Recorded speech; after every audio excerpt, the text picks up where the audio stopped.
I am speaking today about how we as exoconscious humans can use science and engineering to advance our natural human consciousness. This knowledge will dramatically increase your appreciation and use of your body and your biology. Our mind is our body. Our exoconsciousness is our biology. Our home is the cosmos. Using science, we come into a deeper understanding that humans naturally function and belong in the cosmos. So how does your DNA become your identity? How does that work? In order to understand it, I chose to just examine the work of one person, and that's the work of Charles Lieber.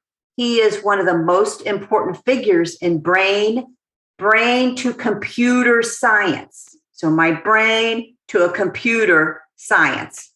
Dr. Charles Lieber was arrested at Harvard University at the end of January 2020, just after the public announcement of the COVID pandemic. So what was he working on? What was he inventing? His scientific expertise was nanowires. Nanowires are just like normal electrical wires, other than the fact that they are extremely small. We measure atoms and molecules in nanometers. One water molecule is 1 nanometer. A germ is 1,000 nanometers. Can we comprehend the minuteness of this nanotechnology? In 2012, nearly 10 years ago, Charles Lieber won the Wolf Prize in chemistry for applied semiconductor nanowires. A semiconductor nanowire is a nanowire that has conductivity, which is a component in most electronics. So he was developing minuscule nanowires that had conductivity. So it could communicate with a computer, with an electronic field. 6 years ago, he injected mice. Here's the mice again, just like the Blue Brain Project, experimentation with mice. He injected mice with nanowires and turned them into nano machines. But scientists like Lieber had plans much bigger than mouse machines. Humans are actually the nano machine prize. I'm going to present a list of scientific claims that come out in our media sometimes that may sound extreme. And we're going to kind of begin to analyze whether these claims are true or not. Is there any proof for these claims? The first claim is that scientists and engineers can connect the human brain to a computer, and that as humans, we're going to be participating in a biological participation in the internet. Second claim, that scientists and engineers can insert an operating platform in our body, an operating platform that can have a plug and play application to it in the human body. So a plug and play is like if you have a laptop and the plug and play would be the keyboard plug-in or a gamepad or a joystick or a computer monitor. All of those are a plug and play application. The third claim was that humans will be transformed into cyborgs. A cyborg is creating a hybrid human with machine integrations. So nanowire technology as within a human, genetically. The next claim is that they will be able to remote control humans via hypodermic injections. Are any of these true? What's the proof? Are any of these even possible? The one thing I know from my research is that DNA is the key and that Lieber's research is the method. So let's examine his work more in detail and concentrate on the properties of DNA. This is actually the most fun.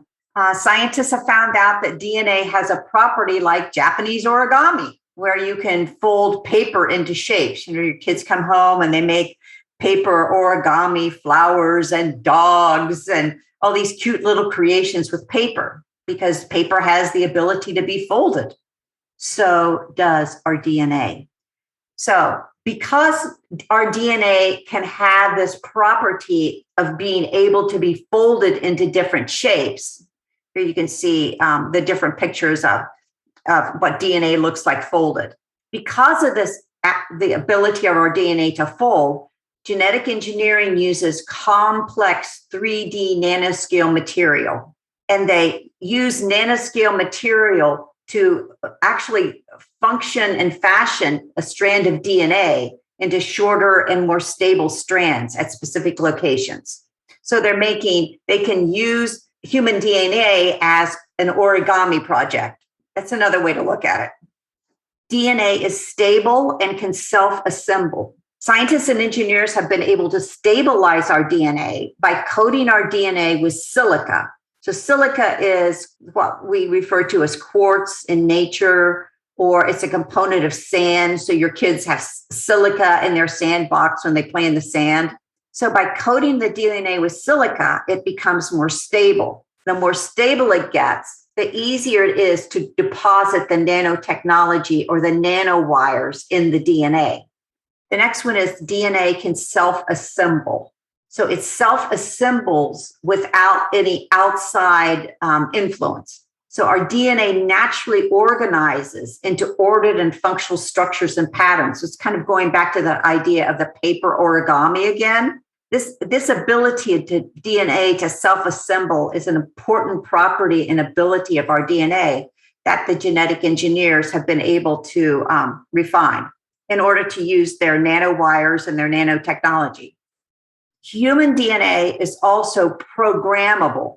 Once the DNA is stabilized and the nanotechnology or the nanowires with semiconductors on them are deposited, then genetic engineers can program the DNA to assemble into shapes. So in other words, once the DNA is stabilized, then they program the DNA with the semiconductor nanowires, sending a message to the DNA to assemble into different shapes. And sometimes the DNA assembles into a platform or a scaffold, looking like a nanostructure. So artificial structures are actually created within our DNA with programmed nanotechnology.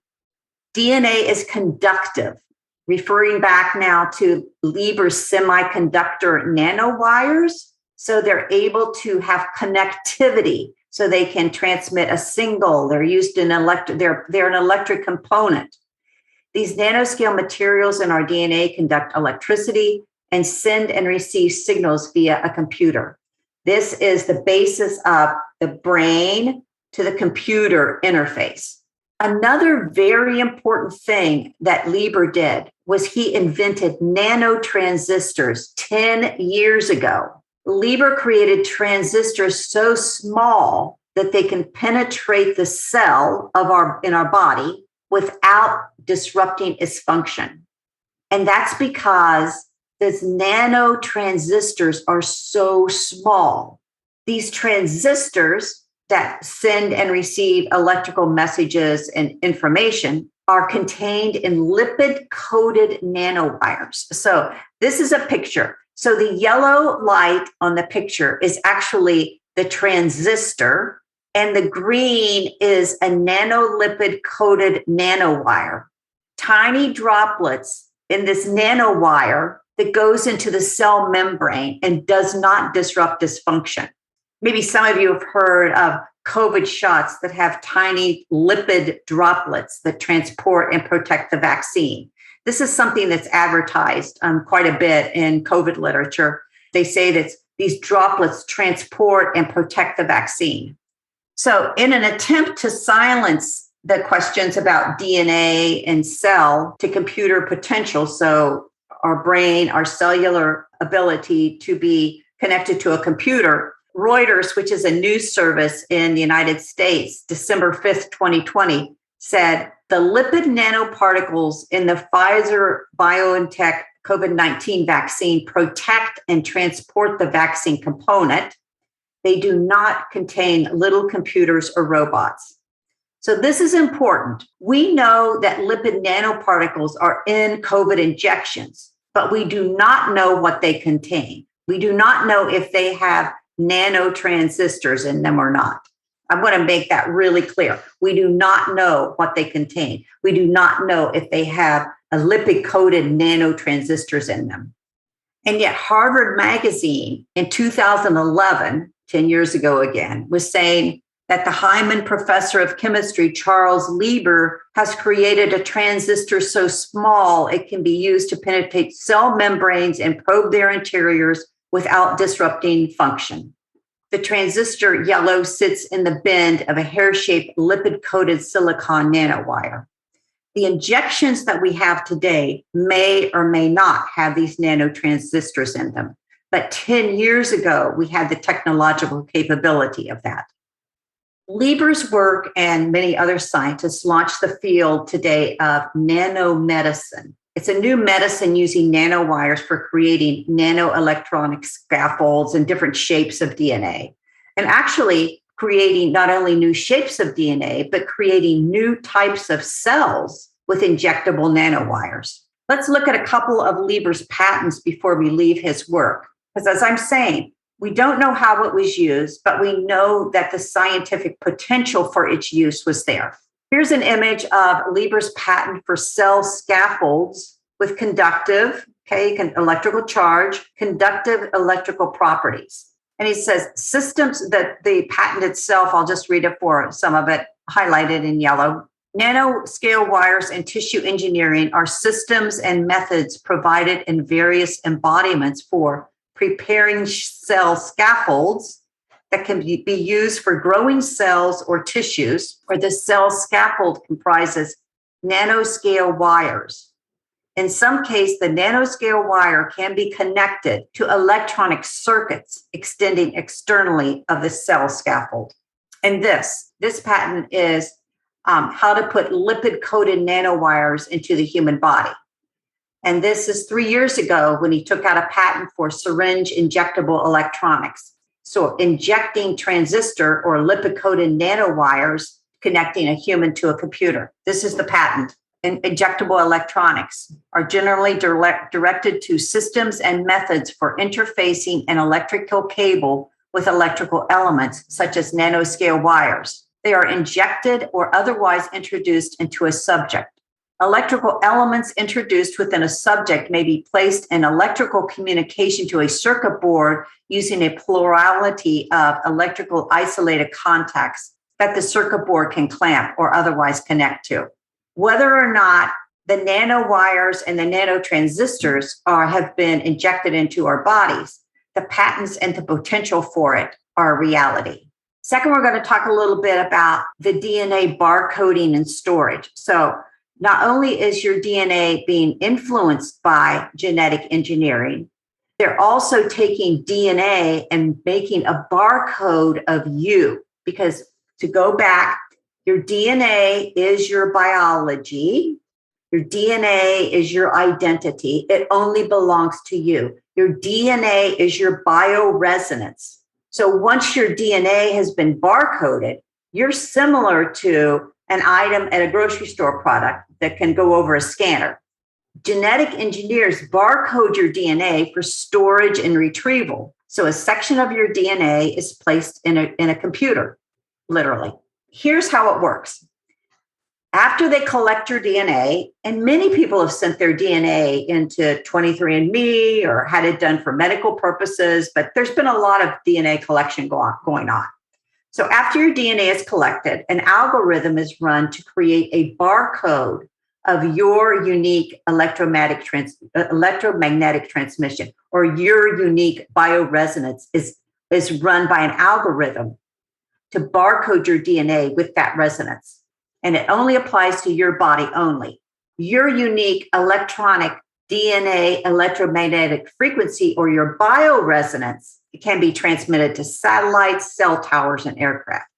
And as I said before, this DNA as your unique barcode is placed on a blockchain storage system, probably without your knowledge, and can be used by government, law enforcement, medicine, banks, corporations, political parties, education, whoever needs to identify you. But that bioresonance in that DNA barcode can also be used to communicate to you and only you with that resonance. So potentially, the bioresonance could communicate with you from that algorithm and stop you from certain behaviors and thoughts, or give you certain behaviors and thoughts that only you hear. So once again, your DNA is your identity. It also means that possibly, potentially, your DNA bioresonance can be used to control your mind. When an electromagnetic signal of your DNA is broadcast, only you will be affected. Only you will hear it. Those around you will not hear the signal. Only you will hear it. This is all based on something called voice to skull technology that's actually 30 years old. So how does that computer contact you through your DNA? Like how does that work? Well, the two primary ways that a computer can contact you or communicate with your bioresonance is two ways: sounds and images. They found out that the brain patterns within humans have certain patterns whenever we hear certain sounds or see certain visual images. So what you hear and what you see causes a different awakening within your brain that they can actually look at and track. So using this data, they can send you, let's say that you use a certain number of words in your everyday life, and you look at a certain number of images in your everyday life. And they can track, using your bioresonance, what it is that you're looking at. And they can track you 24/7, awake or asleep, to gather your unique data. So in essence, it's kind of as though the computer to brain is more telepathic. It's reading your mind using brain patterns of the words you use, the sounds you're around, the images that you're looking at. If you keep building into humans this nanotechnology, these nanowires, these nanotransistors, injectables, and you keep building within the human a conductive scaffold that can be communicated with based on your DNA, then that's how humans become cyborgs and become connected to computer systems. And this computer to brain DNA-based communication is just like the rip current. It's silent and it's instantaneous. So in summary, the DNA brain to computer technology is machine to cyborg, and a cyborg is built by engineered DNA structures with new cell architecture via injection. Before we leave this section, there's a very important concept that I'd like to share with you. I only came to this concept well after I wrote my book, Exoconscious Humans: Will Free Will Survive in an Increasingly Non-Human World? And what I realized was that as humans are becoming more and more attached to technology, and as genetic engineering is biologically placed in our bodies, that humans will begin to live in an artificial field of consciousness via genetic engineering, via computers, via the lifestyle that we've chosen to live. So for a time, we humans are going to be living in two separate realities simultaneously. We're going to be living as a human in the natural human consciousness, where we're able to go into our body and all the power within our body, and we're able to go out into the universe and the field of consciousness. And we're going to be living as kind of a hybrid cyborg with genetic engineering within our bodies that connects us and causes us to live in an artificial computerized field of consciousness. So that's a very, very important thing to realize, that it's almost of like as though we're going to have a twin. Our natural life is going to be lived in nature with other humans in a normal way, natural human consciousness. And we're going to be living increasingly in a metaverse made up of augmented reality, or computer games or messages that are sent into our brain that cause us to go, or our DNA that attract us and pull us to this artificial field of consciousness where actually a twin of us resides. So we will be in natural life and be living simultaneously as an augmented synthetic twin, a cyborg twin. Two things about this artificial field. Number one, this artificial cyborg field is authoritarian. It includes all digital AI management of all aspects of your life, your resources, your behavior, your movements, your thoughts, your beliefs, your money, your values, your ethics. So when we hear about central bank digital currency, or we hear about Internet of Biology or the Internet of Things, that's what we're talking about. That's a closed digital system where humans live as a cyborg. The artificial field is also surprisingly immortal. So as an advanced cyborg with this nanotechnology within your body, eventually, what's the need for your natural biological being? What's to say that a generation or so in the future, that generation may choose to exist digitally as an avatar in the artificial field of consciousness without a body. And in that sense, it will be immortal as long as the machines are operating. There's always the problem of someone hacks your soul or someone hacks the machine where your soul's stored. So let's take all of this heavy nanotechnology knowledge and begin the process as transmuting this into exoconscious gold. I believe that we as exoconscious humans can use brain science and the genetic engineering that we just talked about to advance our natural human consciousness that will dramatically increase our knowledge of our body and its biology. Our mind is our body. Our consciousness is our biology. Our home is the cosmos. Consider, is natural human consciousness free of any digital genetic engineering? Is that capable of superior consciousness? Do natural humans possess the capacity for advanced intelligence and abilities in their natural state? Do humans possess the capacity for natural intelligence, advanced intelligence, and abilities in our natural state? Look at what we've just covered. Number one, the brain has 11 dimensions. And I think that extraterrestrial experiencers take the lead in exploring these 11 dimensions of consciousness. Number two, DNA is our signature, our bioresonance, our path to connect with other beings. What science and engineering has told us about our DNA and our bioresonance and the abilities of DNA that we just went through, the origami, the self-assembling, all of those properties of DNA. Our natural DNA is our platform for information, knowledge, self-healing, and reorganizing ourselves to survive.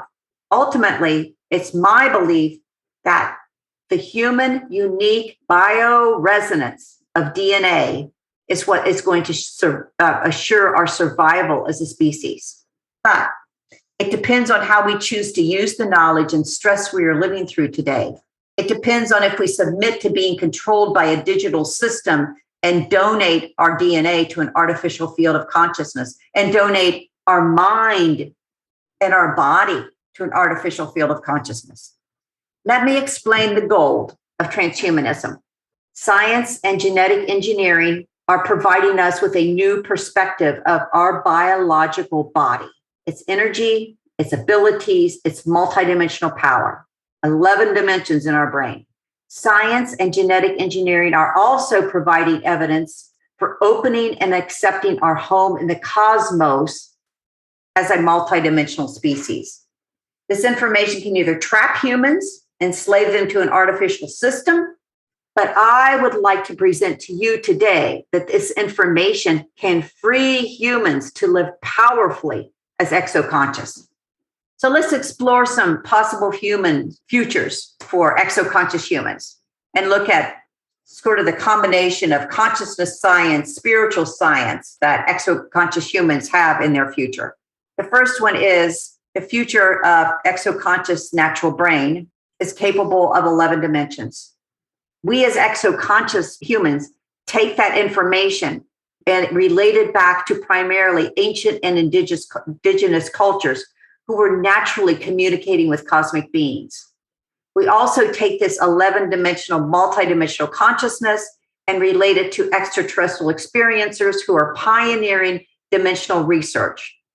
ET experiencers who are bringing forth sound and light healing, creating 5D communities, doing conscious soul retrieval and power, psychic intelligence, developing psychic abilities, shifting timelines. All of that is part of having a multidimensional consciousness. Question: what if humans don't need to become transhuman to advance? What if humans don't require a massive database of genetic engineering stored in their bodies and in blockchains and barcodes around the world? What if humans naturally, what if our brain has an untapped memory capability that we can begin to use our brain as a database and an archive? Here's an example of how that might work. Just imagine your future self. Imagine that you were given a question, or your mind has a question. I don't understand how something works. When that happens, you relax your brain memory and expect it to provide the necessary answers from your library of knowledge instantly. You instantly grasp what is in your memory bank.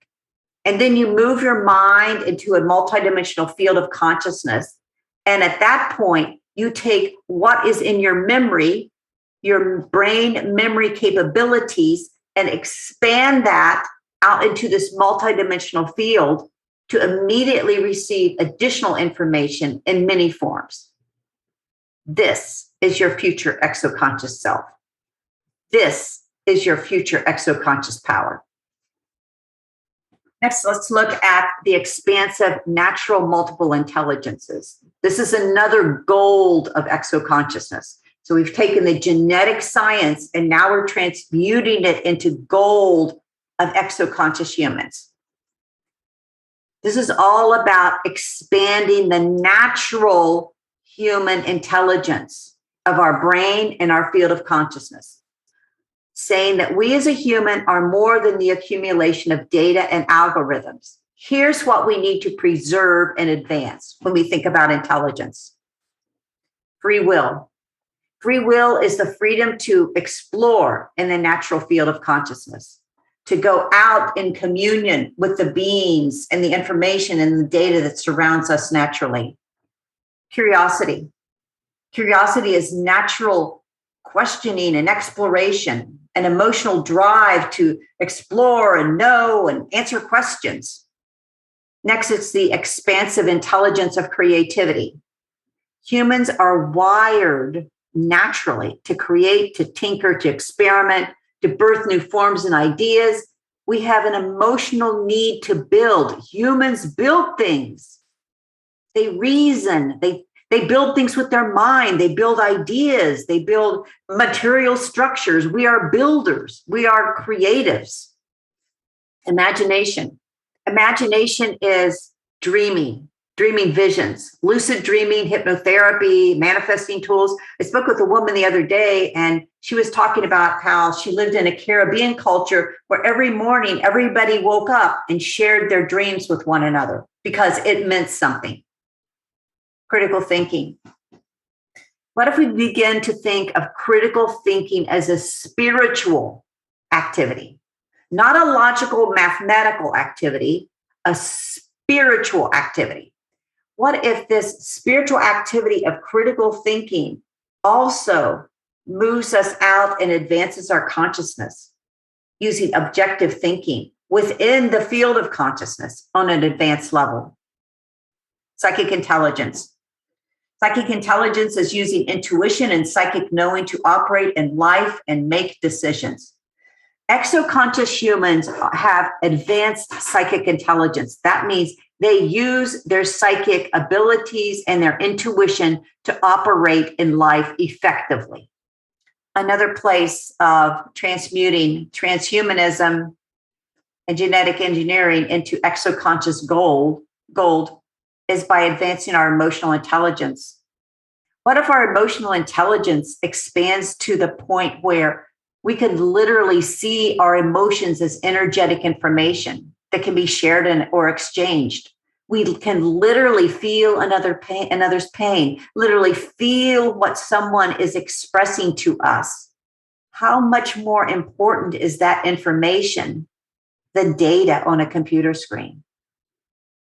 When my biological body, my emotional body, my astral, my etheric body can actually feel into the information and begin to use it in a holistic, effective way. This is going to take preservation of our chakra system, our meridians, our auras, our astral, etheric, and emotional bodies. But that's the future. That's the potential within us of expansive emotional intelligence.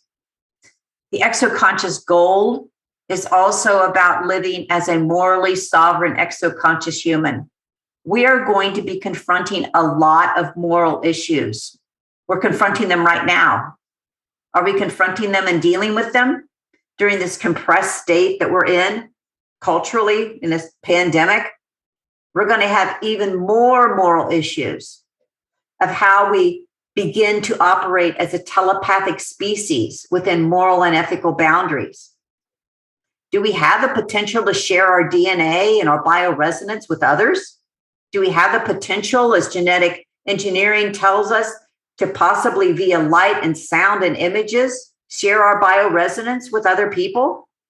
Could in the future we begin to co-create with humans and other beings by sharing this visual and auditory information as simultaneous fields, such that we see through the eyes of several beings, we hear through the ears of several beings?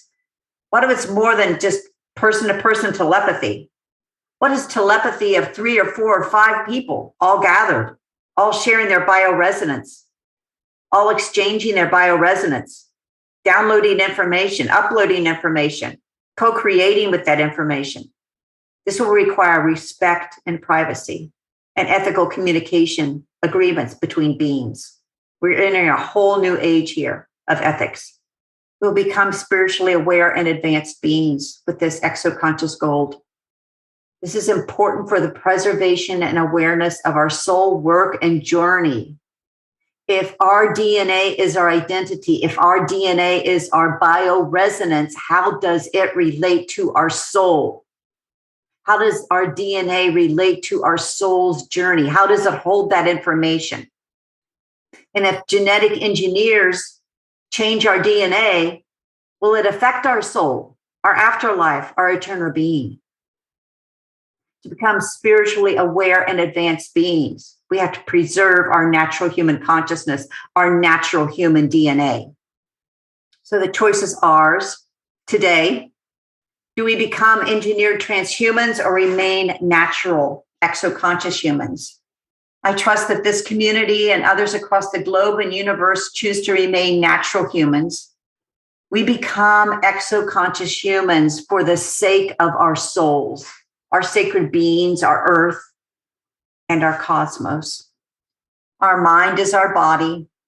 Our exoconsciousness is our biology. Our home is the cosmos. This is the book that I was referring to, Exoconscious Humans, Free Will Survive in an Increasingly Non-Human World. It's available at Amazon, and it goes more into the history and the historical timelines of a lot of this information that I've been talking about today in terms of synthetic biology, and it also goes into different other very important aspects of transhumanism. We can all learn through this together. Thank you so much.